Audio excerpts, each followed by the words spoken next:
Oke, sekarang ini aku lagi mau ngebacain cerita yang favorit anakku ketika dia kecil. Ini adalah kartunnya dari Ajahn Brahm. Jadi Ajahn Brahm ini adalah seorang biku yang berasal dari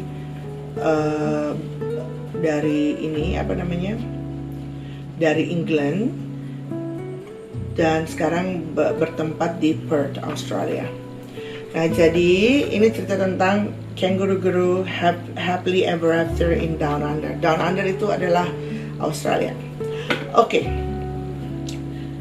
Ceritanya kita mulai. Suatu ketika Kangaroo Guru ini adalah seorang tabib atau healer atau penyembuh yang tinggal di suatu area kerajaan kanguru. Suatu hari, tok tok tok, Kangaroo Guru, cepat buka pintu, raja terluka. Ternyata ketika Kangaroo Guru membuka pintu, raja masuk, raja kanguru. Cepat obati jariku. Raja terluka waktu bermain gulat tadi sore. Beres, Kangaroo gitu. Kangaroo Guru menyatakan beres. Terus raja bertanya, apa jariku akan baik? Baik, buruk, siapa yang tahu?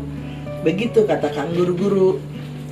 Nah, beberapa hari kemudian, tok tok tok. Waktu Kangaroo Guru lagi meditasi, ada yang mengetok pintu rumahnya. Kangaroo Guru. Raja datang lagi ternyata. Kamu harus tanggung jawab. Lukaku malah makin parah. Terus ketika diobati, sakit, kata Raja Kanguru. Selesai, kata Kangaroo Guru. Terus raja bertanya, apa lukaku akan baik? Kangaroo Guru hanya menjawab, baik, buruk, siapa yang tahu.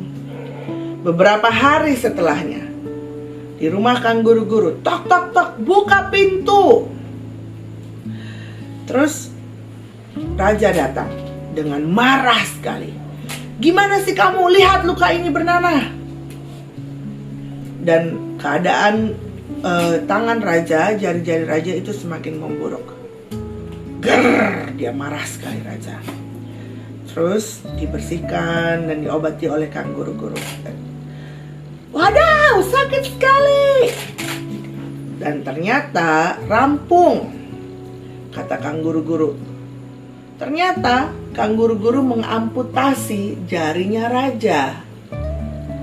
Hah? Jariku kemana jariku? Kata raja.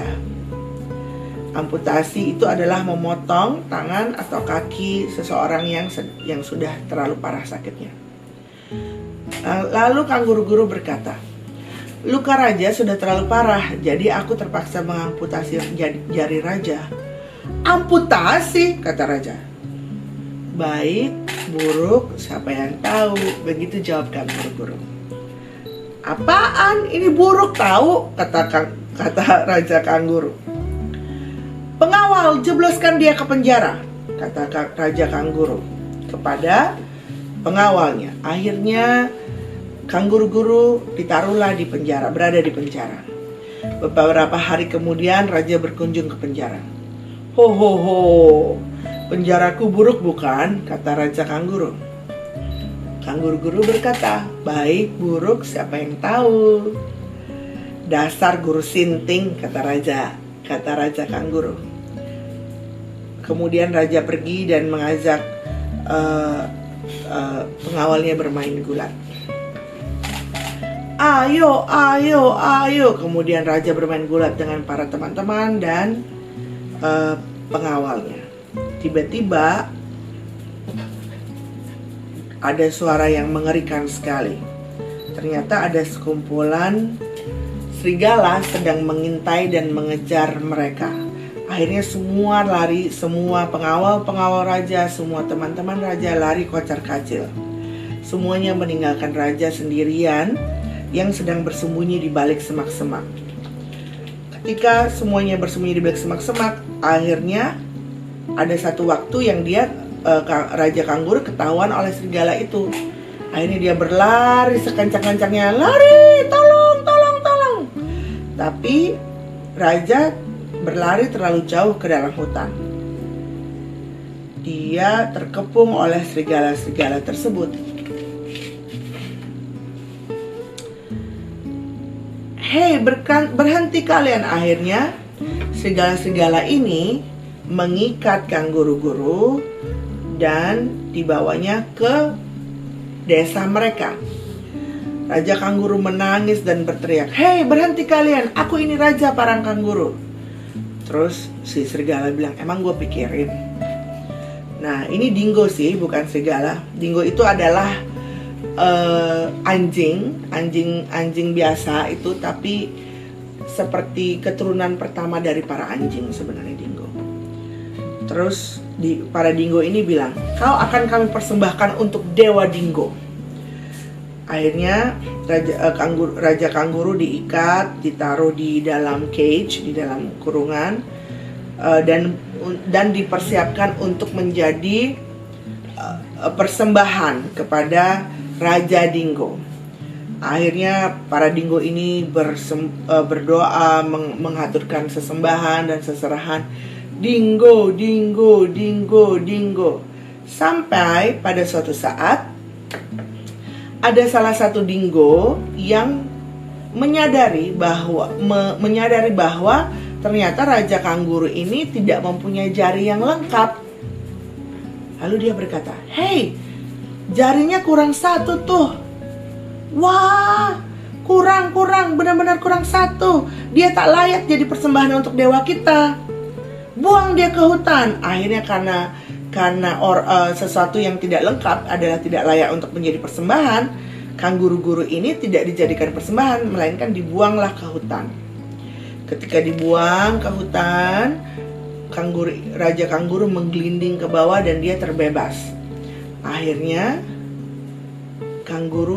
Raja Kanguru balik pelan-pelan dengan terseok-seok, dapat kembali ke istana.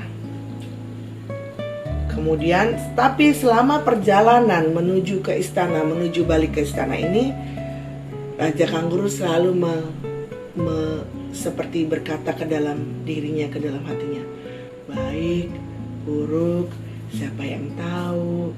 Sambil jalan, jadi dia mengulang-ulang pernyataan dan perkataan kanguru-guru untuk memahami dan berusaha mengerti, memahami apa maksudnya dan sekiranya dia dapat memahaminya. Jadi baik, buruk, siapa yang tahu? Baik, buruk, siapa yang tahu? Sampai akhirnya ketika sampai di istana, dia langsung menuju ke penjara. Dia meminta pengawal untuk membukakan penjara itu untuk membebaskan kanguru-guru. Akhirnya raja berterima kasih sekali kepada kanguru-guru. Raja berkata, "Aku sangat berhutang kepadamu, kanguru-guru. Kalau kamu tidak mengamputasi jariku, aku pasti sudah mati."